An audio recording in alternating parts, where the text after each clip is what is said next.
That conversation was a bit meatier than I was expecting. I mean, with the questions, with the conversation, just the natural dialogue, we went a couple minutes over from what I was hoping, so I'm going to dive right into this second panel. Dion, Lauren, if I can have you guys up to the stage, please. We'll jump right into contracting at LAX.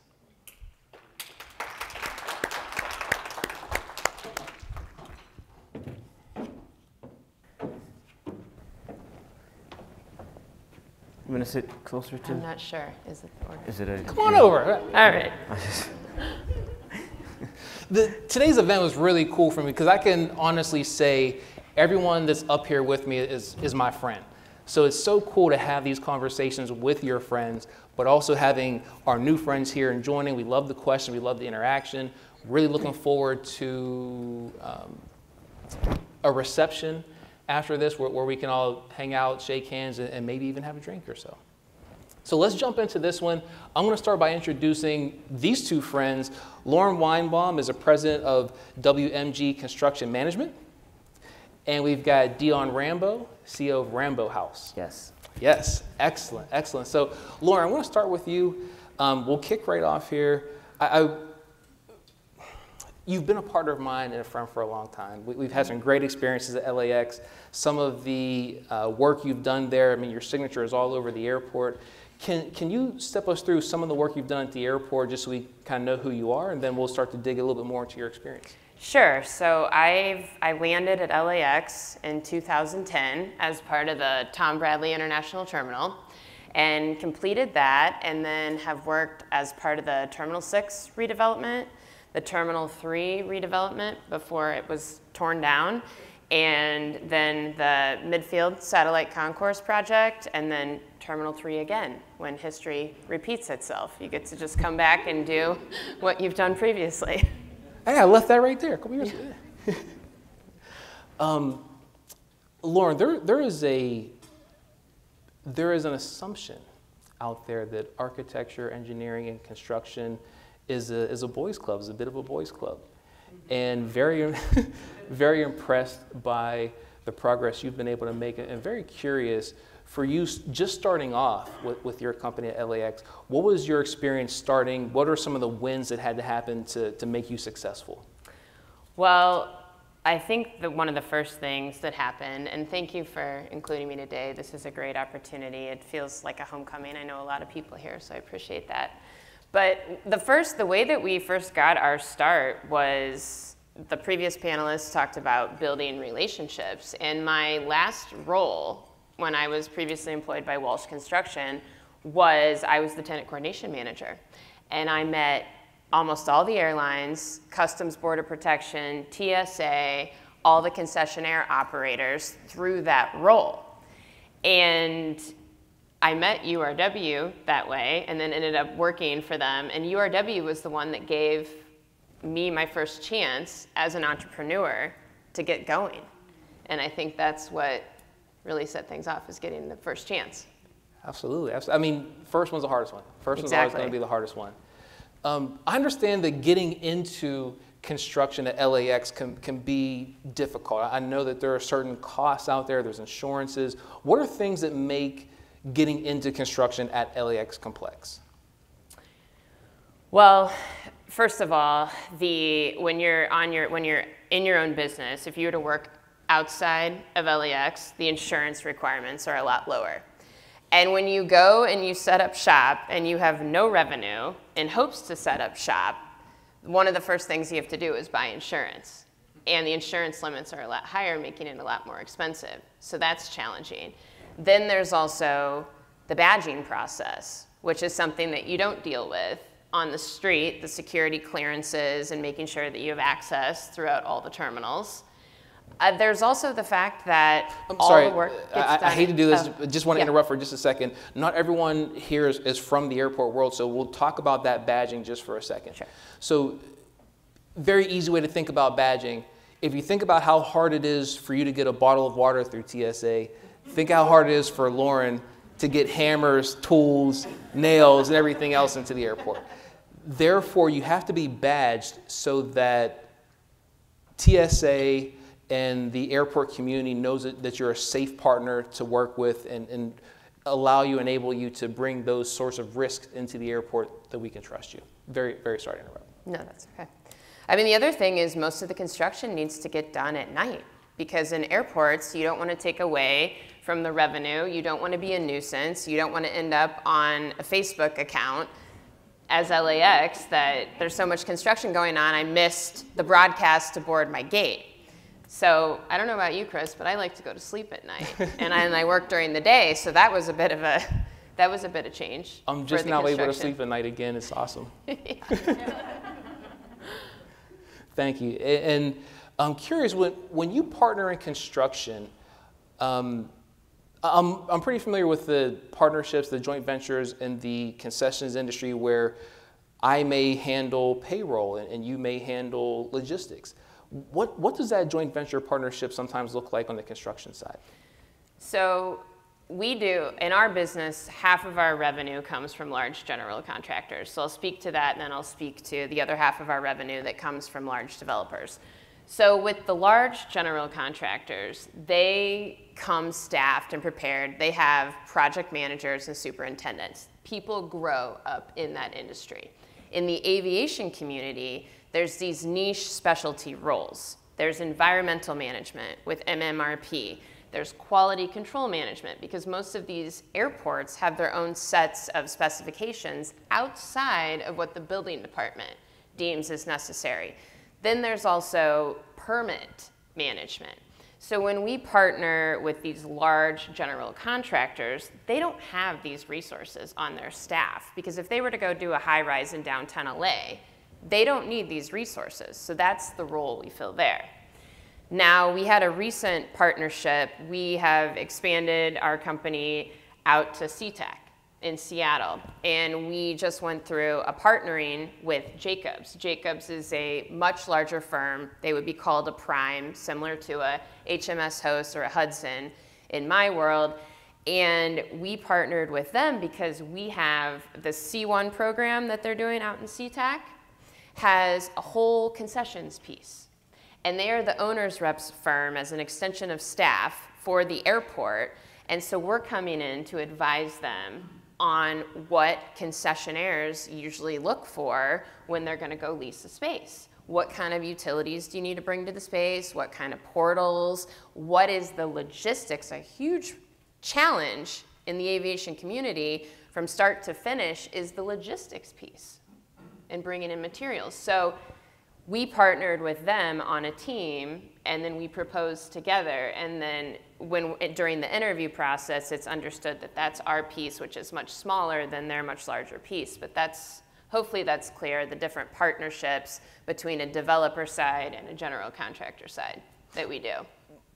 Different scopes of work. Different scopes of work to focus on. I get it. I get it. Thank you. Dion. Oh, no. So Dion, on top of Rambo House, he also produces an ongoing series called Building LA Today, where he's invited me to speak a few times in the past for pretty large crowds, and it is a lot of fun to share a stage with you. Awesome. And very, very happy to now flip the coin over and invite you to one of mine. So awesome. Let's dig in. Let's dig in. Tell us a little bit about Rambo House and what Rambo House does. So Rambo House itself, I started in 2008. I'm primarily just a marketing PR company. Got into contracting, just got a call kind of from the Garcetti saying, okay, we're trying to expand the diversity in contracts. I was behind the curtain, didn't see a lot of diversity in the crowd, no women, wasn't a lot of black and browns in the crowd. I learned why people were coming from different states, getting it, then I learned the why. Didn't care as much then. I was getting paid, whatever. Then I started to care because people started asking me, like, why are we? First of all, my fingers are freezing. Am I the only person with cold fingers? No, I'm cold. Okay, yeah. Sorry, that wasn't on the agenda. I was just sitting on it. And I was like, why nobody else feels like I feel? And the second thing is, this is the nicest I've ever seen Chris. Because the way he was speaking and everything, I was like, this is a guy on stage with me, he's very different. But anyway, going back to the seriousness of, but And then what I found was, then they started putting me on a lot of the things like LA Bavin that people knows and things like that. I started being a part of these teams, saying what I thought we should do. And because at the top, hands are tied, right? At the end of the day, at the top, hands are tied. So I'm now sitting, you know, City Hall on one side every day, and then I'm in the community on the other side as Ramble House. So I started winning contracts, and Amber's fights for me. Thank you for fighting for me. You're like the first person who truly fought for me to win a really big contract. But anyway, just wanted to say that. I thought about that when you were on the I was like, can I tell her that? I created Building LA today because I was like, I just wanted to be raw about how to actually go and get contracts, right? Because I would get a lot of, especially the minorities in the room, always saying stuff like what you said. I got certified, now what? Because before you're certified, everything's like certified. Girl, you become a DBE, you good. And you get it, you're like, no one's calling me. I'm in Bavin. I'm trying to meet people. You know, you start getting through all this, so I had to learn like what was stopping it. And what I found was that at the very top of the chain, a lot of hands are tied. And it's not that they're tied. Back up. You have the top, and then you have the people who are actually making the things happen, like the Ambers and things like that. Like, you have to understand how the hierarchy works and how the power and stuff works. That's like the stuff that's not really talked about as much. It's always just talked about how to operate in it. But when you understand kind of how the hierarchy and stuff work, and you understand that you have people like Michael and the Ambers and stuff like that fighting for you, then you have these personal, candid conversations with them. And you know what, honestly? Everything's spiritual. And what I found was, imagine walking into a room, and the room is filled with like 100 people. And you walk into the room and you knew. And some people in the room are successful and they're walking around, etc. And you see them walking around and you're kind of watching them and they go, oh, she's certified, she's a woman, she's a construction. So you're saying, you can, okay, I got it, certified construction woman. You're walking around the room and now you're going, hey, hey, hey, right? And everyone's going, we don't know you. And they're walking around. That's why people say you have to know people, but it's actually not just that, right? Because reputation is important. That's a level, it's a lot of stuff Michael's saying. Reputation is key. I'm Rambo. My reputation, everyone knows either I'm an asshole, because I'm honest, but I'll fight for our small businesses. Everyone knows that about me. Right? Right? I'll fight for our small businesses. But I'm an asshole more. So, and I'm honest. So, when I say spiritual, I mean like this. Hopefully you understand this. If you notice, most of the people talking, they receive, when I say spiritual, I'm not saying from a religious standpoint. I'm saying there's this thing that happens that's this underlying thing of, it's called anointing. Anointing is like when you're under someone else and you receive something from them, right? It's like in Bible times, it's like physical times, but if you notice, you haven't mentioned it yet, so I might be off, but it's like you're around something. If you're a straight A student and you move into a very bad neighborhood, you receive what the neighborhood has. Does that make sense? It's like if you take a fresh piece of meat and you put it into a bad broth, you receive what the broth becomes. It absorbs. It's like a principle. Right? There's no difference between that and contracting. In contracting, if you want to win contracts, when you walk into this room, find the closest successful person similar to you and serve them. Work for them. Just let me do Wednesdays with you. Let me take you to coffee. Do it like your kid needs water. Seriously. Write this down. I'm writing that down. Do that like your kids need water, because he has a kid, it's new, and his kid needs water. Seriously, it changes. Do it like your kid needs water. And it's not about the people who goes, hey, hey. It's really about passion in the spiritual sense is just simply a vessel that's eager to receive something. And that eagerness under that type of anointing, it starts to kind of become this magnet towards that. I swear to you, if it's less about, I know people go against me on this, And I'm sure the majority of people say it about the hard work. It's not when you know what you're doing. Every direction is hard if you don't know where you're going. But if you could get with someone who knows where they're going, the directions are easy. It's the same spiritually, and it's the same with getting contracts. You got to be certified. Sure, get into these groups like this one. That's a very big one. But at the end of the day, it's spiritual. Be in the right place, right time. Be under the person you need to be with. And in that same room, you're going to start taking a banner up and holding it up, and people are going to notice you, right? And just start putting it up. Easy, easy. Just do what you're supposed to do in that order. I'm Rambo. Sorry, man. Let me extract some points from that, if I may. You asked me to talk. Yeah, I I don't do got what I panels. asked for. Wait, I don't do panels. And Chris called me and said, "Rambo, I want you to do a panel." I said, "Bruh, you know I don't do panels." I said, "You know me in my mouth." He said, "No, I gotta have you on here because I don't do panels. I think I did 2 panels in 5 years."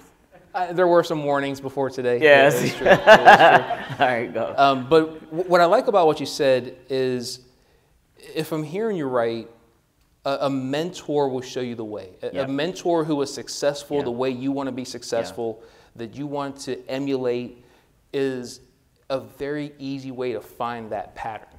Yeah. So would love to connect with you in our reception. Don't know, kind of what your situation is just yet, but would love to understand how we can help you take that next step. I mean, what the Advanced Network is all about is wherever you are, your next step is the step we want to take with you. And honestly, it might not be the job itself. It might be Amber and them are going to start their, okay, this is my Rambo House hat. Let me give you some marketing game. All right, you guys, let's do some marketing game. Ignore contracts. At the end of the day, you want the people who can influence here to know you. Forget contracting. Stop. Contract's not your God. You want the relationships. You want your vibration to mean something. You want when you walk into it, you like the not the God part, huh? Yes, I saw your spirit. But you want when you walk into a room or something, look, they just told you about events they have coming up. They just told you about conferences they have coming up. I guarantee you they don't have enough staff. I guarantee you they don't have enough staff. When you go meet them, don't go meet them and go, how come I'm not being considered? How come I'm not being considered? That's the black person. How come I'm not being considered? Right? But when you go to them, ask them, say, hey, do you need help with your event coming up and I can volunteer at the door? Can you imagine? Yeah. Right? I would work for Amber hands down, and Amber's never asked me for anything. And vice versa, right? And if I knew Amber, but that's how you have to think. Ignore the contracting. You're a human being. Your vibration. Connect to people who now need your vibration, and now you're going after contracts. Hey, Amber, what do you think about? You understand? That's the marketing. That's the strategy side. That's the you in the room with your sign. They just mentioned about all these things and the associations. Serve them. There you go.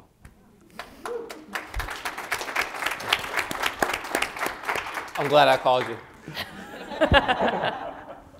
I completely agree. I completely agree. I think having a mentor, having someone to emulate, and someone to really ask questions to whom you trust, but also takes ownership of your success as well. Yeah. One of my very best friends told me this, and I'll never forget. I say it all the time. Your success is my success. And that really drives the point home that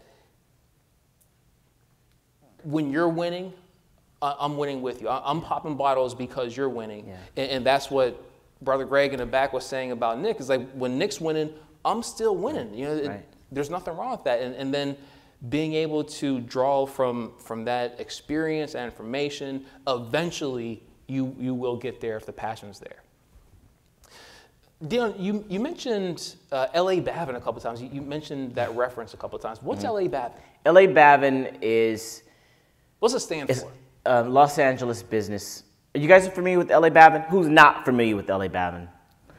Okay, so LA Bavin is Los Angeles Business Assistance Virtual Network, LABAVN.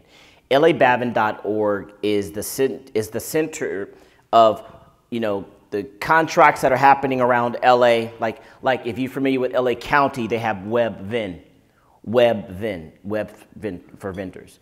It's the system that was created. It's actually a brilliant system. It was broken for years, probably until a month ago. Please edit that part out. So, LA Bavin is a system that was created, and it created kind of a communication tool between everything that's happening in the city, the metros, the airports. They all have to put their contracts into this system, and you as a small business, if you're like 5 million or in this county is like 25 million or below that year, when you get it, you get your things, you get your basic information of your businesses, being certified or not, doesn't matter, but you get into this system, and now when they're looking for, when primes or tier ones are looking to hire you, you start getting all these emails. Literally, you start getting these emails. You can have your cousin just start responding. Edit that off too. Don't put that in the thing. But just start responding to a lot of as many. This is why I get in trouble. This is why I get in trouble, because it's the truth. Just start responding to them, as much as possible. And LA Bavin was created ultimately to kind of create an open dialogue between the primes who lie about reaching out to small businesses and the small businesses who are trying to edit that off too. Edit that part off too. So LA Bavin was that. It took away what used to be called the good faith effort, meaning primes were saying, we tried. The city came on board and said, we're going to create a tool. It's called the ramp now. We're going to create a tool, and we want to know that you're trying. This is why I love being a minority. I love it. You can be so rich if you understood the rules. It's not like you have 100 the Clipper Stadium that's being built, sorry, no, that's not the airport. The Clipper Stadium that's being built is a $2 billion project. 100% of that is $2 billion. When 30%, that's their number. That's why I love you guys having your goals, your diversion. Oh my God, you guys understand how brilliant it is when they have to hit that number. They have to hit it. That's easier than trying to go after this and trying to compete for all of this. When you are a minority, black, brown, woman, etc., who can fit within that 30% and you have relationships like them because you just kind of was a volunteer at the table out there. You were things like that. That's 30%. And you can win as many contracts as you want to. They don't supposed to say that. But it's true. It's true. And stop being a worker and be the manager. Be the owner. Stop thinking, what can you do all with your own hands? Be the owner. Right? Yes, give me that one. Absolutely. All right. Sorry. Okay.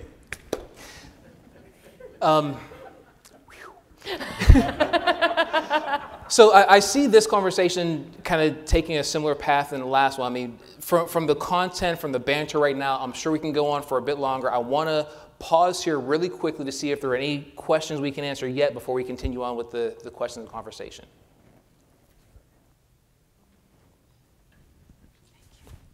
Sorry, it's me again. Yes. Maxine, my name is Maxine Pittman. I'm the owner of Tress Obsessed Beauty Vending Company.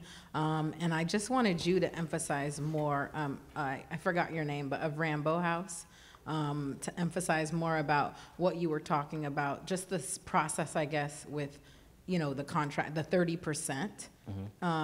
If you could just go more into that, because I know the airport has similar programs. That's why I'm here. And I was thinking the same thing that you were thinking, like, why would I go for the huge whale that everybody else is competing for when I could just go for what's already classified for me? Is it okay for me to answer for a second? That was me being nice. You guys know I wouldn't care. Is it okay? Should I ask? No. They're like, oh, man. Well, I'm going to answer anyway.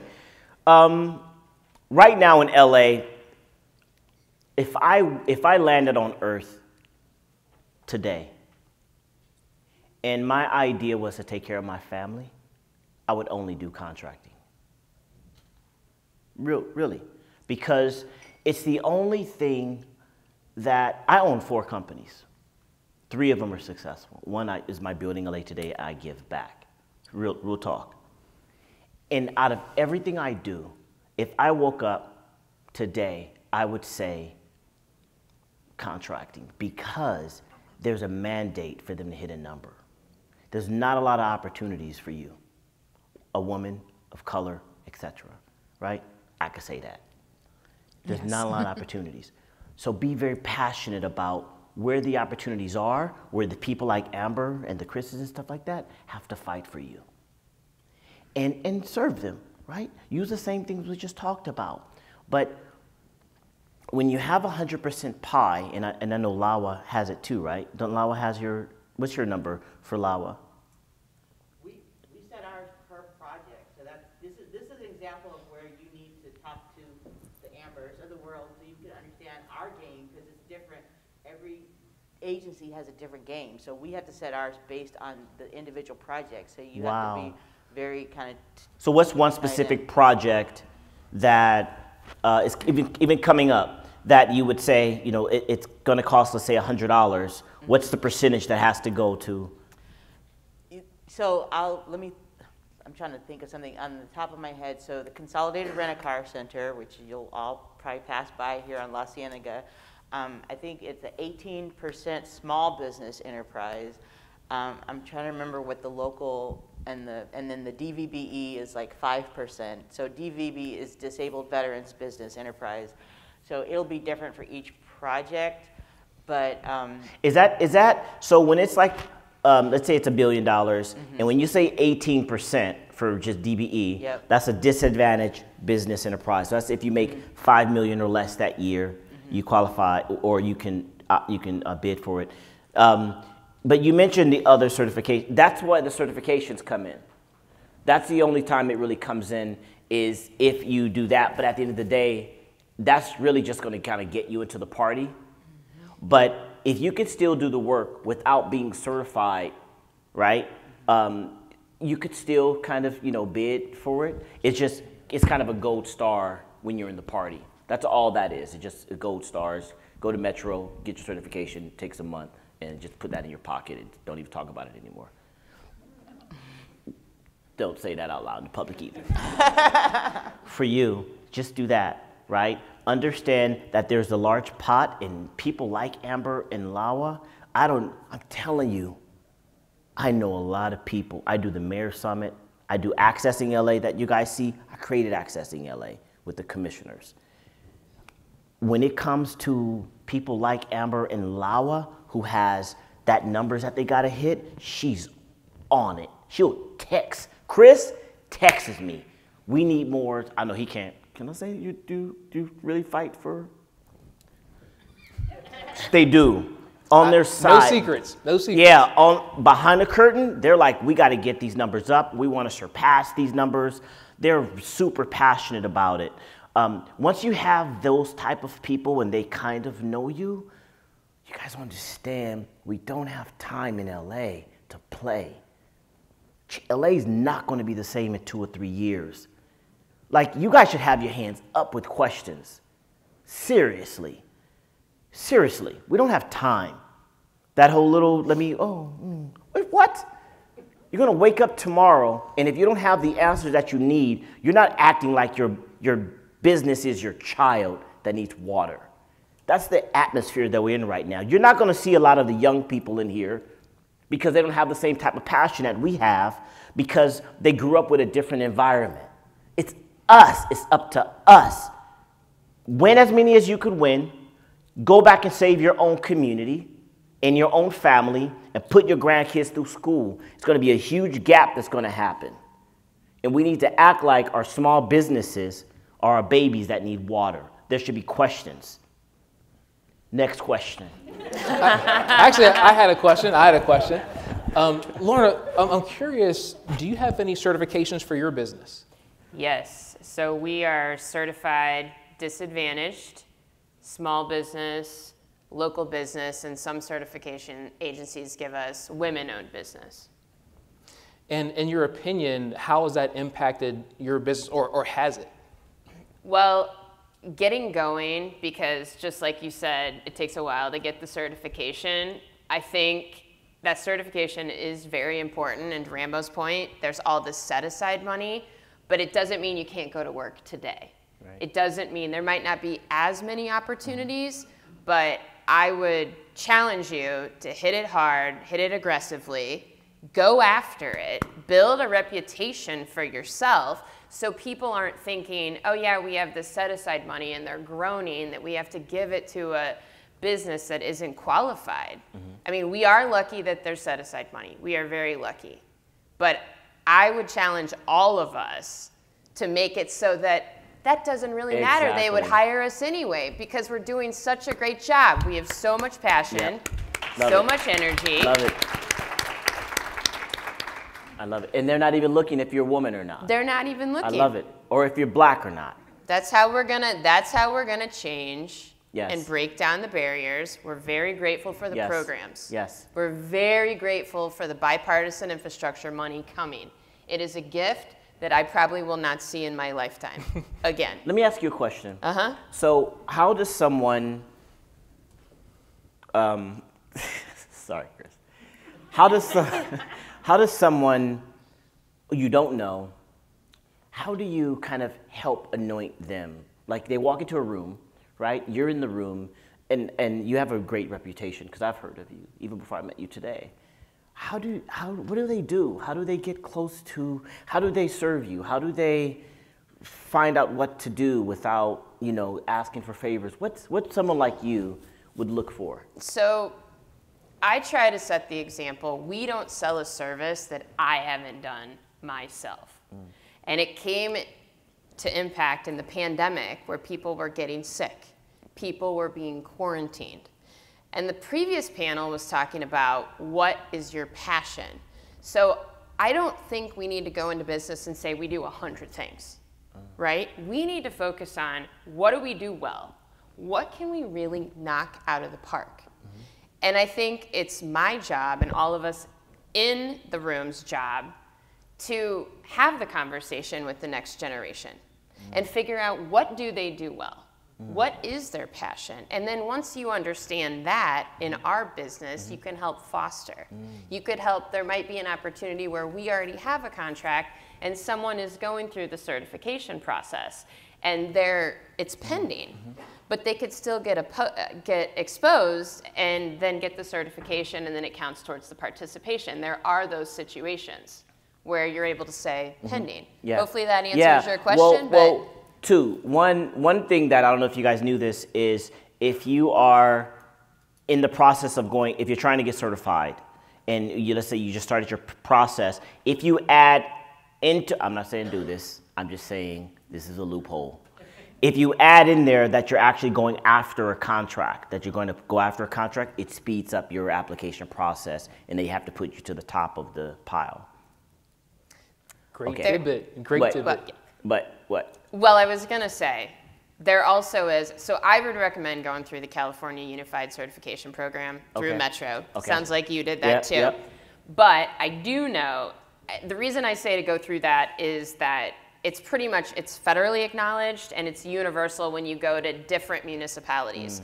But if you want to be a part of a contract, you can get certified, I'm pretty sure, just specifically through LA Bavnan. Right? And it's quicker. It's quicker, but it won't. But Metro is the only one that I think helps you through LAWA.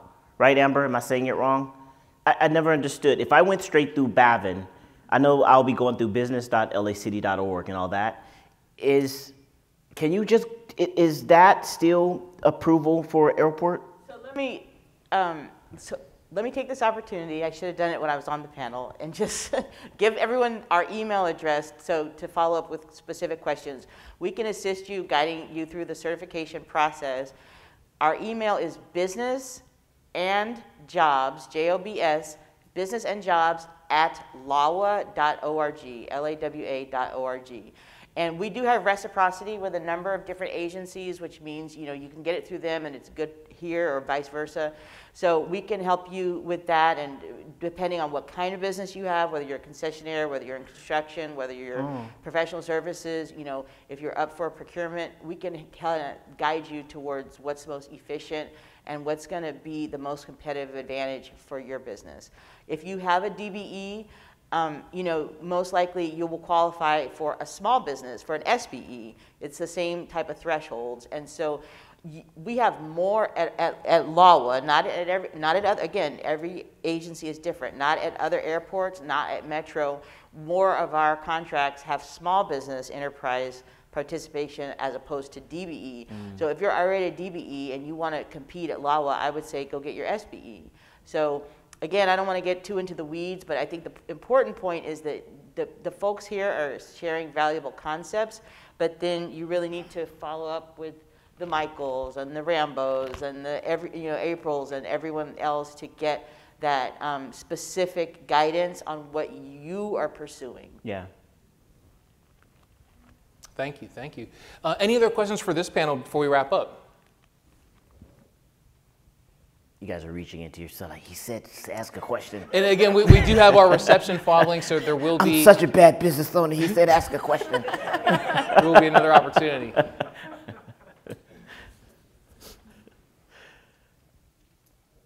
Hi, everyone. Chad Mender. I'm the president and CEO of the LAX Coastal Chamber of Commerce. Just came in a little late.